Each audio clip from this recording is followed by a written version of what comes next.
Welcome to the Nebraska Soybean Board Weekly Market Roundup, being brought to you by Nebraska soybean farmers and their checkup. I'm Susan Littlefield. Boy, I wish I had confetti and excitement to throw into these markets this week, and unfortunately, it has not happened.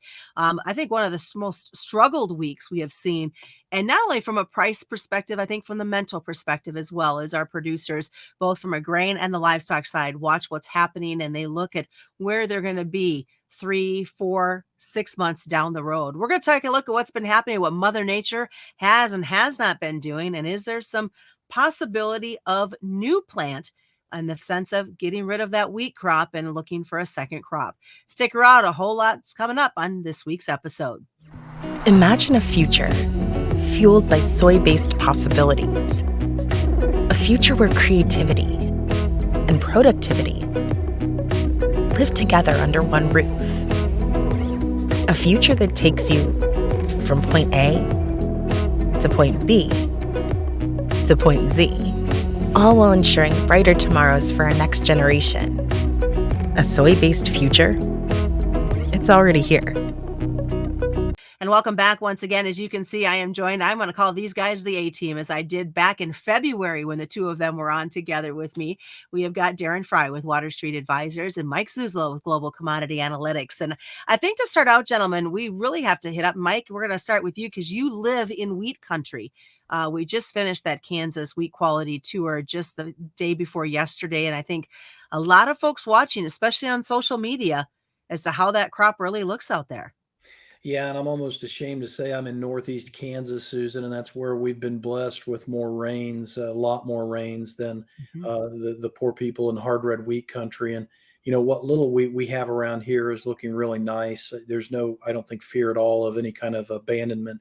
And as you get to Manhattan, which is about an hour and a half away from me, that's when you really start to pick up more in the wheat country. And I think the big thing from the crop tour, and others have mentioned this, but I think it's worth re-mentioning, is the idea of the abandonment acres. I think were pretty low in percentage terms for both USDA and the crop tour, based upon the anecdotal numbers and estimates that I got from both tour participants and also clients I work with.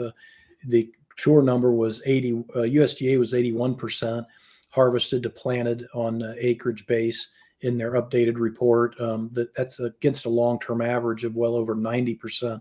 I think that harvested to planted number could go down. So I think we're still going down in all wheat yield at this stage after what I've seen, mainly because of abandonment acreage.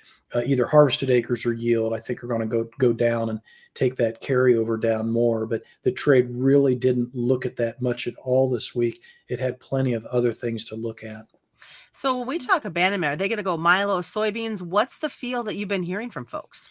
It really differs, as you get west of Hayes and south of Hayes, which would be the last third, the western third of the state. You're not going to see anything planted at this stage. You'll just hold on to the wheat for essentially topsoil moisture salvation. As you get closer to the center part of the state, if you get these rains that come through, and I do think that issue, along with the drought monitor update from the CPC released Friday morning, did really add a lot of negativity on the supply side. On the weather side, I think Weather Bulls jumped out with that new 3-month outlook, looking wetter for east of the Mississippi River. But I think the center part of Kansas, if you get rains, many have told me that they will go ahead and rip the wheat up and plant another crop if they see a pattern change. And I could expect that between now and the Memorial Day holiday, I think. All right, Darren, for you, I joked about at the beginning that last time you two were on in February, you guys had a lot of thoughts and discussions about both this wheat and this cattle market, and some, I don't want to use the word nervousness, but just some holding back, shall we say, on what you might have seen in this trade for wheat. And you had some concerns back in February for this commodity. Yeah, I thought that we had to still go lower here in everything, but also in wheat. And obviously the corridor was a big issue. And, we know that the Kansas City, the hard red winter wheat crop is in bad shape. And those abandonments could push 25, 27% before it's all over. And so it was hard to be bearish with all that going on, but the charts were saying lower, and actually the charts are still saying lower. This was a good selling opportunity this week earlier in the week at 9:10, 9:15 Kansas City wheat, July. And now we're already 76, 80 cents off that high. And so I'm still looking down, and I'm still looking for a top in cattle that haven't come yet. But this is a terminal wave, and we will go lower when we finally top, but we haven't done it yet in feeders or in cattle. So Mike mentioned the moisture to the eastern half of the Mississippi River. That's right in your neck of the woods. How are things looking right now, crop wise? Oh, they're looking really good. We have growers across the country, obviously, and the biggest thing that we took from the growers this spring as they're planting is how great soil conditions were, and that was pretty much every state that we have clients in. There wasn't anybody complaining about that. And now when we see more active rain patterns here with a more active jet stream, I really think that sets us up in the heart of the Corn Belt for a pretty good crop. And so things are looking good. Good stands have been established. Obviously, some guys are still finishing up, but overall, the crop is emerging and it looks really good. So how much of the Ukraine-Russia deal and picking a new date weighed in on the markets this week? I think it was a part of it. I think just having more moisture into the Western plains, the opportunity for that was a big part of the wheat. But then you had the corridor come through, and that was another big part. These funds are moving from a net, long position in the oil seeds to neutral or net negative. And of course, they just keep adding in their shorts in corn and wheat. And so it's hard to fight that money flow. And there's been nothing to stop it, no catalyst. So we just don't have a big enough event right now to turn the charts. And so the path of least resistance is still lower. And that's really tough if you don't have your hedges in place. You just can't believe how weak everything's gotten. And it's really a train wreck out here for producers that aren't hedged.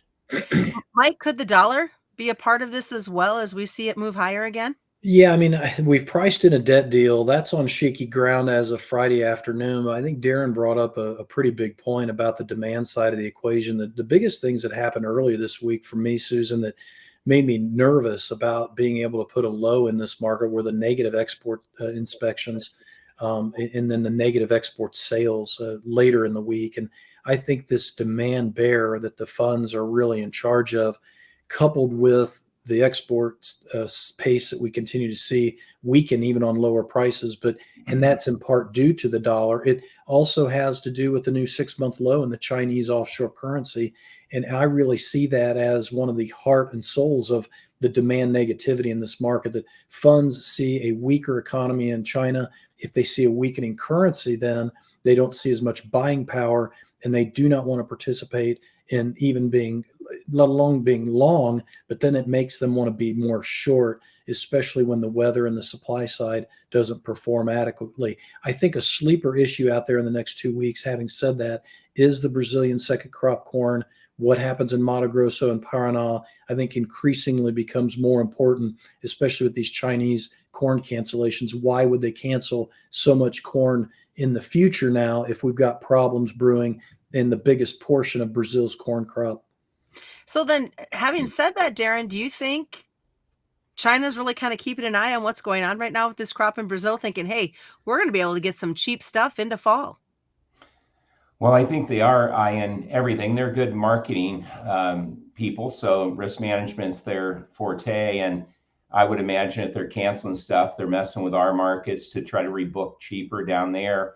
There is some question about the central and southern part of Brazil, how big that crop will be. I don't think we're talking under 125, but I'm not sure 130 plus is in the cards anymore. I'm hearing that it's very large up north, and Mato Grosso is a big state. But overall, you still have to have Paraná and Rio Grande do Sul and some of those that contribute. And that's where some of the issues are, central and south. And that crop is less mature too. So it's not in the bin yet, and it could shrink a little bit more. But overall, like Mike said, the dollar moving higher, the uncertainty around the economy, the fund selling, hard to stand in front of here. Well, it is a Friday when you are all joining me to record this, and we had a cattle on feed report. Any excitement? Did we see any fireworks, Mike? Mostly neutral, but I couldn't agree more with Darren, again, like we were in February. I really think in the deferred contracts, especially where we saw new marketing year highs. November feeders got up to levels not seen since November of 2014. So we're up at that point now. Given this cattle on feed report, I think we're a little bit more in terms of needing to feed the bull again. It was mostly neutral, maybe a little friendly when it came to the placements coming in at 95.8 versus an average of 96.3. I wrote to clients that I would expect the placements to be a little bit down, especially in states like Oklahoma. Haven't seen the state by state numbers yet, but we did start to get some rains in Oklahoma back in April. And I did notice that Oklahoma feeder cattle auction that we would keep track of was starting to improve again. So I suspect the rains coming in helped hold back the placements. That may give us another bump, but I'm in the red zone as far as deferred pricing on especially D's fat cattle and November feeders. I want to throw this at both of you as we get ready to wrap up this week's program.